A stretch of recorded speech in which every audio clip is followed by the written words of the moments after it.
¿Qué tal amigos? Bienvenidos a un programa más de la Estación de la Salud. Hoy tendremos al doctor Omar Rivera. Él es especialista en cirugía bariátrica que nos va a hablar sobre los cuidados postoperatorios para bajar de peso. Recuerden seguirnos en nuestras cuentas de redes sociales Facebook, Instagram y nuestro canal de YouTube. Estamos siendo retransmitidos todos los sábados a las 10 de la mañana por Radio Centro 101.3 FM. Doctor, bienvenido. Miller, adelante con la entrevista. Muchas gracias, Lorena. Así es, amigos. Estamos con el doctor Omar Rivera Moreno. Él es especialista en cirugía bariátrica y con él vamos a hablar del tema cuidados postoperatorios y operaciones para bajar de peso. No sin antes mencionar que el doctor hizo su especialización de cirugía bariátrica en Brasil, México y España. Doctor Rivera, bienvenido. Bueno, muchas gracias por la invitación. La idea justamente de este día es de entrar en una campaña de concientización para aquellos pacientes que están pensando en hacerse una cirugía bariátrica o que ya se han realizado una, justamente que conozcan más a fondo cuáles son los efectos secundarios, cuáles son los pros, cuáles son los contras, si son realmente candidatos o no a uno de estos procedimientos y justamente pues darle la mejor idea o elección. Eso le iba a preguntar, doctor. ¿Cuál es la persona idónea o cuál es candidato para poderse hacer este tipo de cirugías? Porque como que ahora lo están agarrando de moda y que todos se la quieren hacer para bajar de peso. Sí, específicamente esta no es una cirugía que puede ser tomada a la ligera y no es una moda como tal vez se la está vendiendo en redes sociales. No todas las personas son candidatos a hacerse uno de estos procedimientos. Nosotros tenemos que evaluar en la consulta médica realmente toda la historia clínica del paciente, ver qué otras enfermedades puede tener y de acuerdo a esto pues aconsejarle cuál es la mejor decisión. Dentro de cirugía bariátrica nosotros tenemos dos procedimientos, la manga gástrica, el bypass gástrico, pero que no en todos los pacientes se puede realizar y para eso justamente el tema de que se invita a los pacientes a que vayan a la consulta, que normalmente debe tomar de 1 hora a 1 hora y media. Actualmente este tipo de marketing o publicidad invita a que el paciente mande peso y talla y con eso le dan una idea si aplica o no una cirugía. Puede ser una idea primaria, sí, pero realmente a las personas que nos están observando, la idea es que se evalúen bien para saber si son o no candidatos a un procedimiento. Tanto para una cirugía o como para la otra, por decir, si es para la manga, ¿cuáles serían los factores más determinantes para que se pueda realizar la cirugía del paciente? Este tipo de cirugías están justamente dirigidos para pacientes que tienen obesidad, entonces no para pacientes con sobrepeso. El sobrepeso y la obesidad son dos cosas diferentes. Sobrepeso estoy hablando de un exceso en cuanto a su peso ideal de kilos, 5, 10, 15 kilos, y ya cuando llego a obesidad estoy hablando de que el paciente tiene un exceso de más de 20 kilos de su peso ideal. Para que la gente nos entienda, si yo mido 1,60, quiere decir que mi peso ideal serían 60 kilos. O sea, tomo de mi estatura, que son 160 centímetros, le resto 100 y saco mi peso ideal en kilos. Si yo peso 80 kilos, tengo un exceso de peso de 20 kilos y ya estoy en obesidad. Eso quiere decir que a partir de este parámetro, un paciente puede ser candidato para una cirugía bariátrica. Hasta ahí podría decir que puede ser candidato para una manga gástrica, porque hablando de algo que se llama el índice de masa corporal, la manga gástrica está dirigida para pacientes que tienen un IMC entre 30 y 44.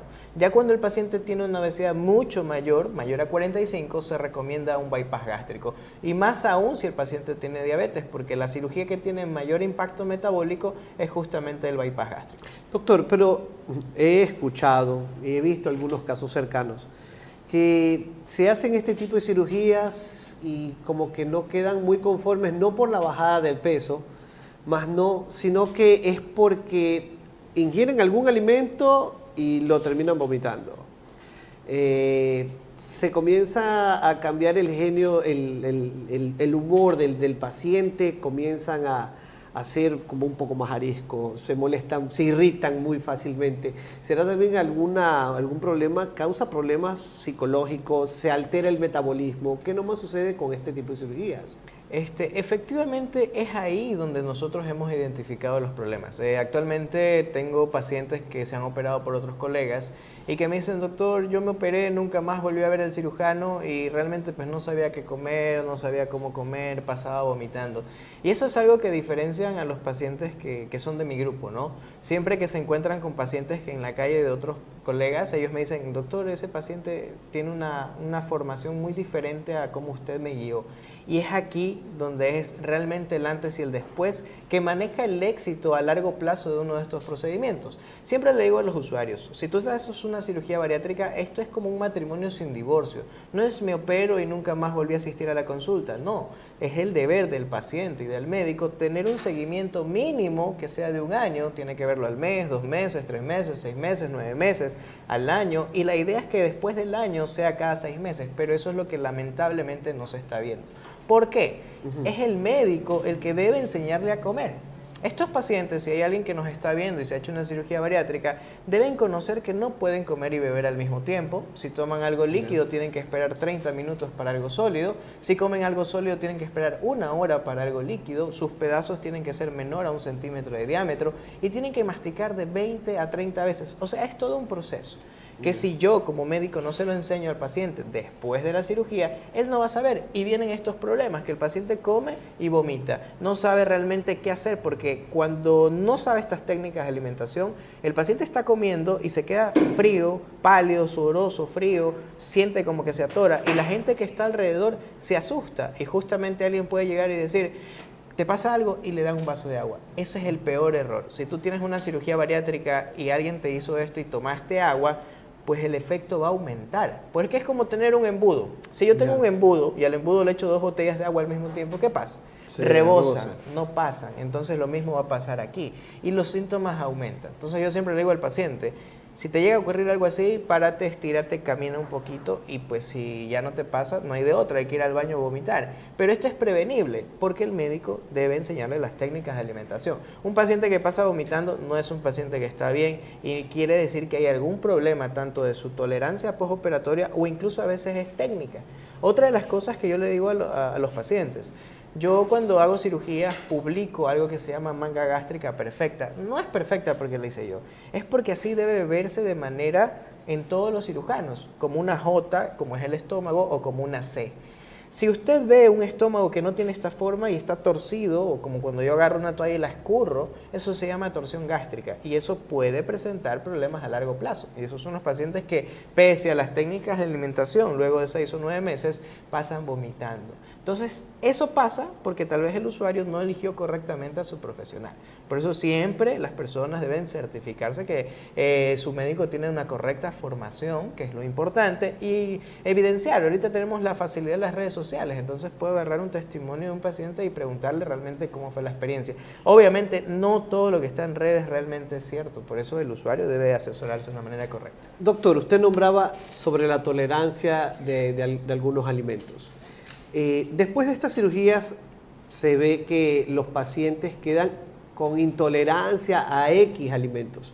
Una vez que el paciente aprende estas técnicas de comer, después que ha seguido con todo con todo lo que viene a ser el seguimiento postoperatorio, el paciente puede volver a retomar, el tener esos alimentos otra vez en su vida, ¿o no? Claro, esta es una fase progresiva y es aquí a veces donde el paciente realmente, si no se lo explicaron, porque todo esto que estamos hablando, el médico debe explicarlo en la primera consulta. O sea, un paciente que ya conoce todo y que comete un error, pues ya es netamente un descuido del paciente. Pero lo que vemos nosotros es que los médicos no le explicaron jamás todo este proceso que debe darse después de la cirugía. Y ese periodo de adaptación es el que justamente le permite a ese nuevo estómago a tener la capacidad de adquirir, a volver a comer de todo, pero en cantidades pequeñitas. Yo siempre digo al paciente, después de la cirugía, el primer mes vas a tomar solo líquidos. Porque eres como un bebé, te hicimos un reinicio a ese estómago. Entonces, al volver a ser un bebé, vas a iniciar con una fase líquida. Proteína, agua de coco, agua de frutas, caldos y consomés, chuparielos y gelatina, todo el primer mes. Cuando cumples el mes cambiamos la dieta. Las 2 primeras semanas son cremas triturados y las 2 semanas siguientes son sólidos. Quiere decir que el paciente realmente donde empieza a comer es al terminar el segundo mes ya en cantidades reducidas y al tercer mes se acompaña del seguimiento nutricional. Al 4.º mes se desbloquea algo de café, al 5.º mes otros alimentos y así progresivamente. Alrededor del 6.º mes ya el paciente empieza a comer de todo, pero en cantidades pequeñas. Y cierto grupo de pacientes recién descubre que tienen intolerancias a ciertos alimentos. Hay pacientes que no sabían que eran intolerantes a la lactosa y en este procedimiento lo descubren. Y hay pacientes que no toleran uno de los carbohidratos más conocidos, como es el arroz. Que justamente antes les encantaba el arroz y después de la cirugía dicen, no doctor, yo ya el arroz no lo tolero. No es nada malo porque tenemos otros carbohidratos saludables que van a suplir el arroz. Entonces, pues simplemente se está mejorando el proceso de alimentación postoperatoria. Otra de las cosas que deben conocer es si te has hecho una cirugía bariátrica, estás cursando tus 6 primeros meses, no puedes carbohidratos de difícil digestión. ¿Cómo? Verde, yuca, comidas picantes, porque eso te va a hacer que no disfrutes bien el proceso y tengas intolerancias. Por eso lo digo, es un proceso, que normalmente a partir del 6º mes ya el paciente empieza a comer de todo un poquito. Perfecto, doctor. Ahora le vamos a dar paso a Lorena, que también le va a realizar unas preguntas. Adelante, Lorena. Gracias, doctor. Bienvenido. Doctor, ¿a qué se debe que una persona quede extremadamente delgada después de hacerse una cirugía de este tipo? Normalmente esto no debería ocurrir, pueden existir algunos otros factores externos, pero dentro de los principales está que el paciente tal vez fue mal valorado. Si tengo un paciente que no está en obesidad, está en sobrepeso con un IMC de 26 o 27, quiere decir que en exceso de kilos tiene apenas unos 5 o 10 kilos de más, y le hago una manga gástrica, lo estoy condenando hacia la desnutrición. Este paciente va a perder demasiado peso, hablando de la manga gástrica.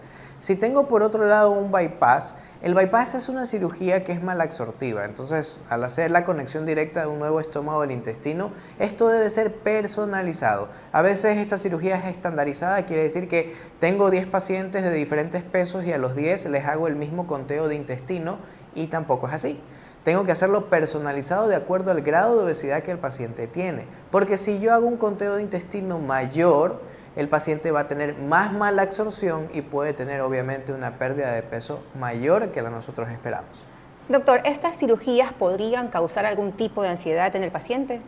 La ansiedad no se mide por la cirugía, sino que está medida desde antes del procedimiento. Si hay un paciente que ya tiene ansiedad antes de la cirugía, va a tener ansiedad también después de la cirugía, sea para trastornos alimenticios o sea netamente una ansiedad en cuanto a cosas laborales. Entonces, por eso la identificación oportuna antes para que necesitar o tener un correcto soporte, sea psicológico o psiquiátrico, dependiendo de lo que el paciente tenga.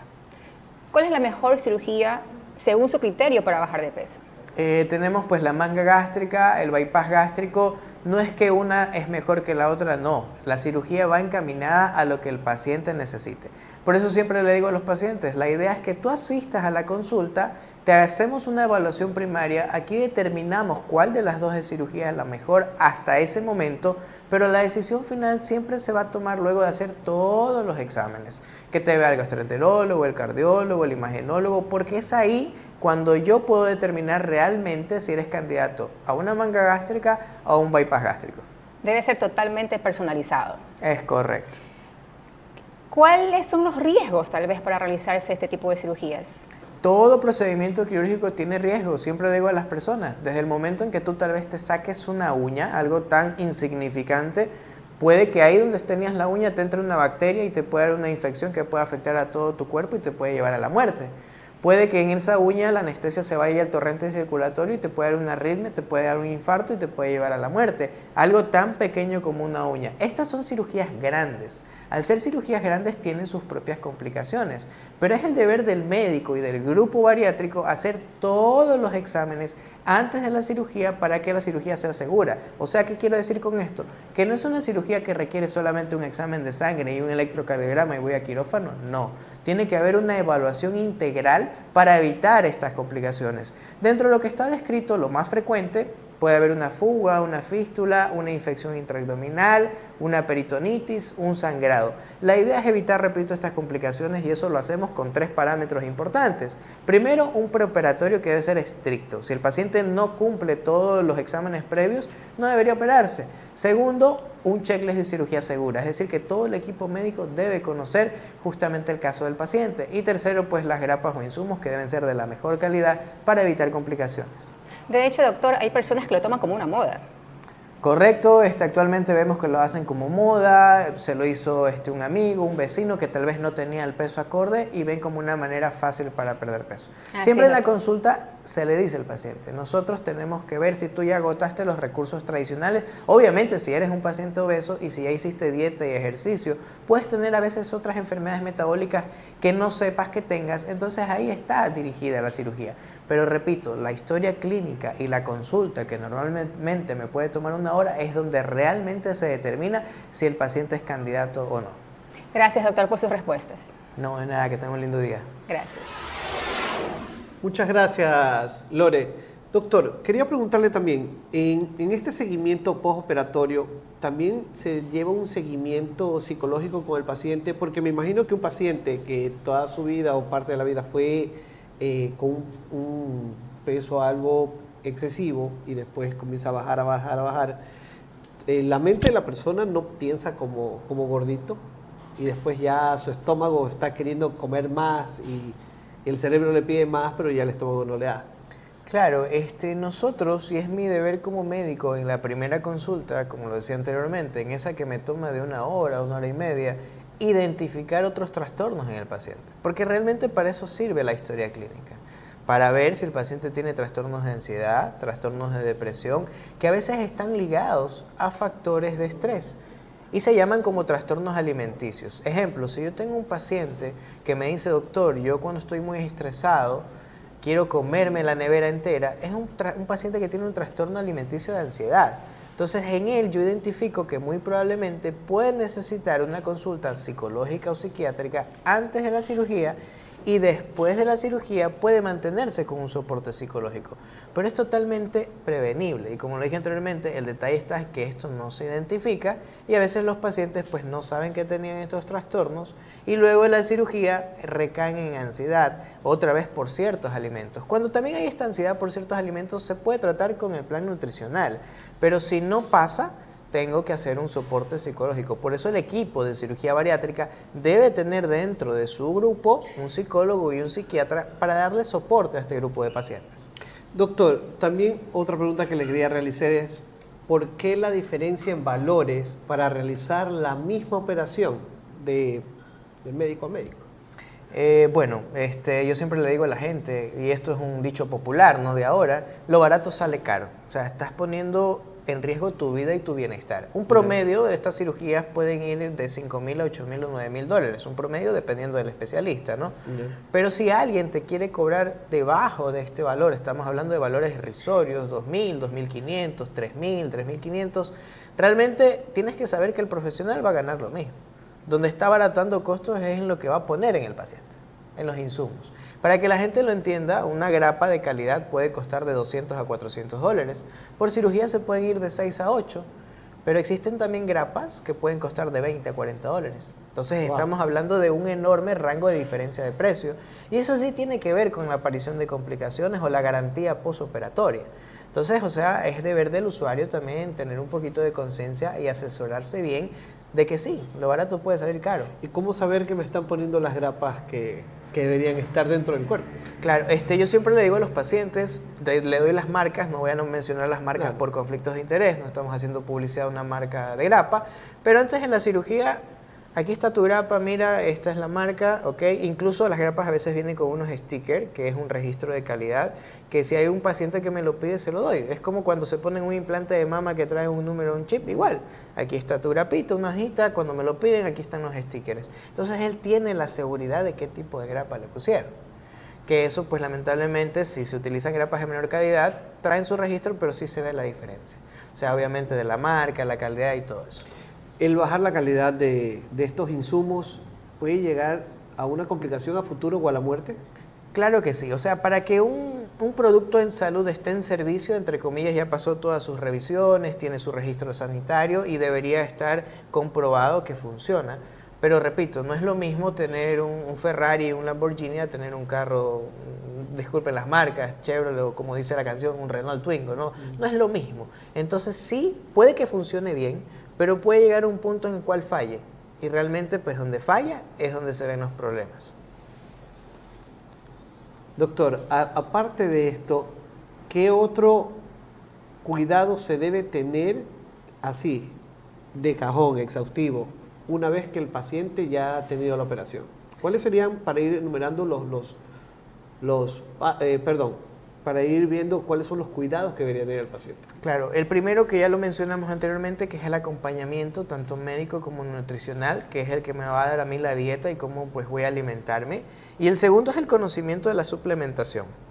En la primera consulta yo le explico al paciente, tú vas a tener trastornos suplementarios nutricionales de acuerdo a la cirugía que te hagas. Una manga gástrica requiere suplementos mínimo los primeros 9 meses después de la cirugía, ideal el primer año. Un bypass tiene que tomar suplementos de por vida. Entonces mi deber, repito, es decirle en la primera consulta esto. Porque si yo no le digo esto, el paciente no lo va a conocer y después de la cirugía no toma suplementos. Y viene, doctor, se me está cayendo demasiado el cabello, se me quiebran las uñas, la piel está reseca. Y después de 1 año y medio, 2 años, sobre todo en bypass, doctor, tengo anemia, me detectaron que tengo osteoporosis, tengo hipocalcemia, que realmente, repito, son prevenibles. Si el médico se lo dijo en la primera consulta y el paciente sigue con suplementación, esto no debería pasar si se maneja de una manera correcta. Entonces, en manga gástrica, suplementación obligaria, por lo menos el primer año, en bypass toda la vida. Y si tienes una manga, luego del año, hacerte un control de vitamina B6 y B12, que son las que normalmente pueden tener deficiencia en una manga gástrica. Con este tipo de operaciones, doctor, ¿qué otras enfermedades podemos ir mejorando? ¿Por decir la diabetes? Claro que sí. Bueno, antiguamente se decía que la diabetes curaba que el bypass gástrico curaba la diabetes y no es algo real también. En salud nosotros tenemos 2 palabras, curación y remisión. Curación es la ausencia total de una enfermedad, remisión es la ausencia parcial que me puede llevar a una curación. ¿Qué es lo que provoca el bypass gástrico? El bypass gástrico hace remisión de diabetes, ¿ok? Que depende del estadio en el que esté en el paciente para saber cuántos años de remisión tengo. Para hacer un ejemplo práctico que la gente nos entienda, entre más rápido un paciente con diagnóstico de diabetes y obesidad se haga un bypass, mayor va a ser el tiempo de remisión. Ejemplo, tengo un paciente que tiene reciente diagnóstico de diabetes, entonces yo le digo, te hago un bypass, al día siguiente no tomas medicación y tu enfermedad va a desaparecer 30, 40 años si te cuidas toda la vida. Tengo el segundo grupo, pacientes que tienen ya 5 años con diagnóstico de diabetes, le digo te opero, no vas a tomar pastillas, tu enfermedad va a desaparecer 20, 25 años. Es menor que el primer grupo, pero si se cuida puede extenderse a toda la vida. Y tengo el tercer grupo que siempre digo es el de más cuidado, porque ya me ha tocado ver pacientes que se han operado a otros lados, vienen con complicaciones. Si tú eres un paciente ya que tiene más de 10 años de diabetes, te pones insulina, la verdad es que te hago un bypass y vas a pasar de insulina a pastillas, pero no es que te vas a curar, porque tu páncreas está muy enfermo, tu reserva pancreática es inferior. Entonces tienes que conocer que después de la cirugía regresas a pastillas y vamos a ver cómo evoluciona tu cuerpo o cómo responde a la cirugía. ¿Por qué? Porque me ha tocado ver en el camino pacientes operados en otros lugares que luego de 2 o 3 años de un bypass regresan con una diabetes descompensada. Entonces al hacerle la historia clínica, ¿cuánto tiempo de diabetes tenías antes de la cirugía? 15 años, doctor, me ponía insulina. Entonces digo, ¿te explicaron esto? No. Entonces es un grave problema, porque igual se está poniendo en riesgo este grupo o este sector de la población.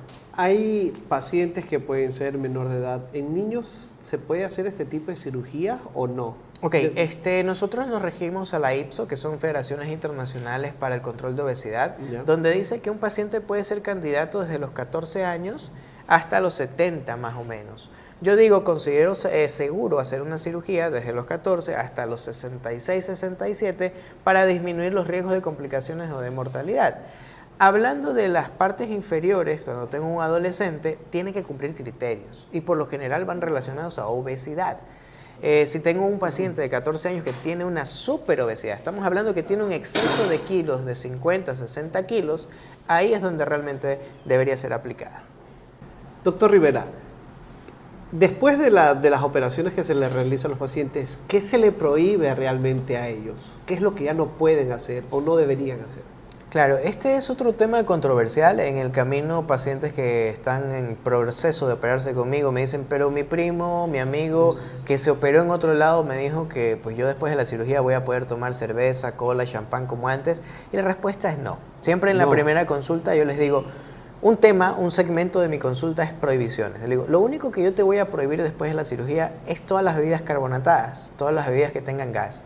Cola, cerveza, agua mineral, champán, vinos espumantes, energizantes, todo lo que tenga gas, yo lo prohíbo y les digo por qué.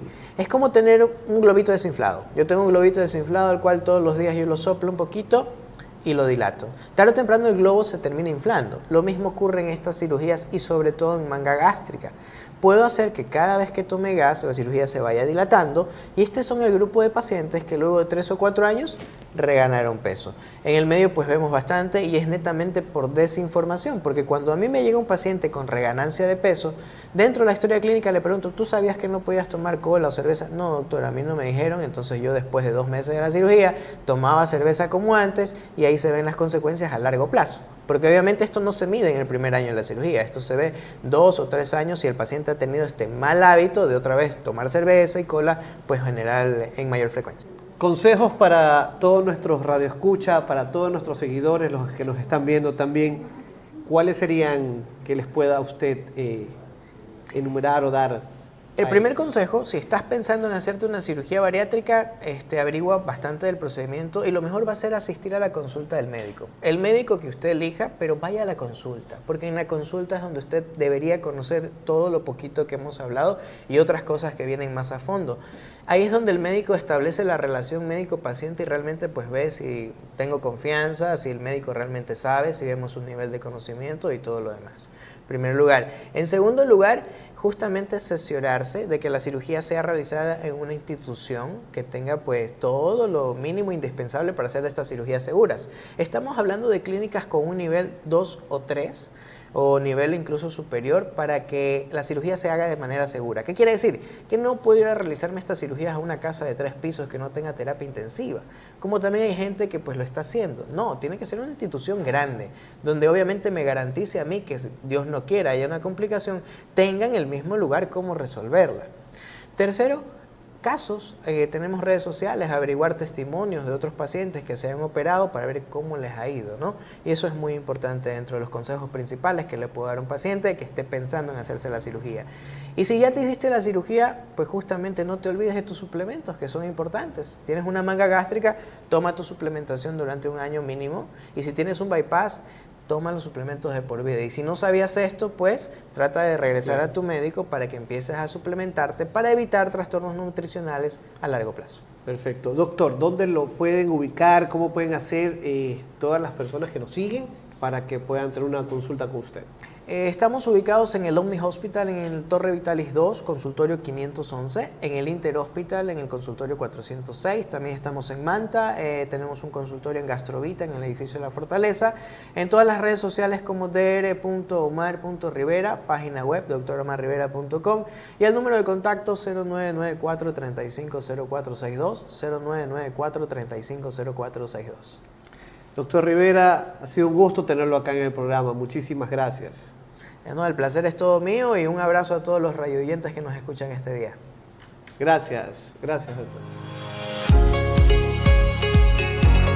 Esto ha sido todo esta mañana en la Estación de la Salud. Agradecemos al doctor Omar Rivera, especialista en cirugía bariátrica, que nos habló sobre los cuidados postoperatorios en las cirugías para bajar de peso.